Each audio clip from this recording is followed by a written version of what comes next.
Hi, it's Frankie here with your collective reading. Let's get straight into it. It's definitely the ending of something. So either a painful realization you can't go on with how things have been going, or you're going through a bit of a poor me, nothing's worked out for me, but you're at the lowest you can be. And so the great thing about getting the Ten of Swords is that we are ready for a fresh beginning. So when we hit this point of Ten of Swords, it's a way of thinking we have to leave behind, like poor me, I'm a victim of circumstances, something like that. And so how do you heal yourself? How do you move forward with power? Okay, so some ideas is to just, first of all, acknowledge that we are at the Ten of Swords, that we are willing to stop this approach. And usually the way to move forward is with love, either compassion for yourself or someone else, so that nothing is stopping this wonderful sense of inspiration and sort of a young at heart approach of how to move forward. For some people, it's going to be the end of a relationship and a different kind of self-love as you let go of somebody who doesn't love you in a healthy way or something like that. But I think the other thing too is that what we've all got in common, whether you're in a partnership or not, is this sort of Ten of Swords, like this way of thinking that makes you a victim of circumstances, has its roots in the past. It's a power imbalance that you've had in place for a really long time. And really, in just all the different ways, these cards are saying the same thing. A new beginning of stepping into your power. And again, they say it here as well. It's just like, it's your personal judgment day. Do you really want to keep living in this state of mind, this kind of victim perspective on your life? It's really saying, like, assess it. Assess it, assess what part you're playing in it.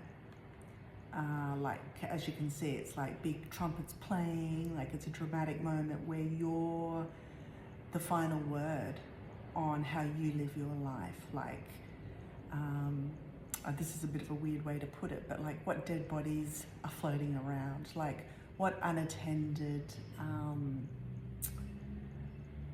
sort of mini deaths have happened in the past, like creative projects that you just abandoned and ignored, maybe a past relationship that you never really healed from, things like that, like are floating around that you need to take charge of. And I think you're going to, if you acknowledge that you, whatever the ending is in your life, you're really going to have everything for you, this beautiful sense of inspiration and the energy and the commitment to see it through. The energy and commitment to see the beginning idea where you are young at heart and really playful and really back something. And then you've got the maturity or the right people around you to really see it through and really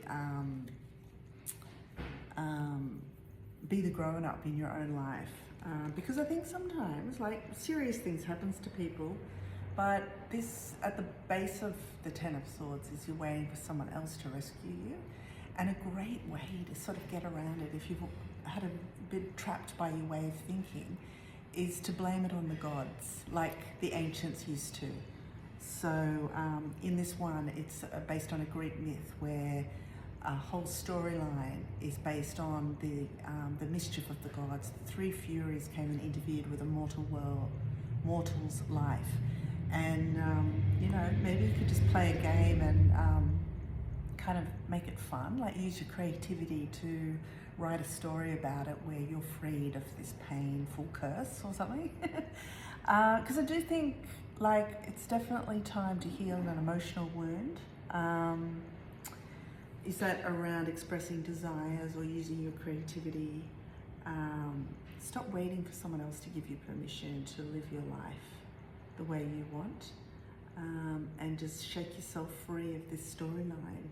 Because there's a great sort of sense of empowerment if you have a bit more agency about the narrative of your life. Okay, good luck. See you next week.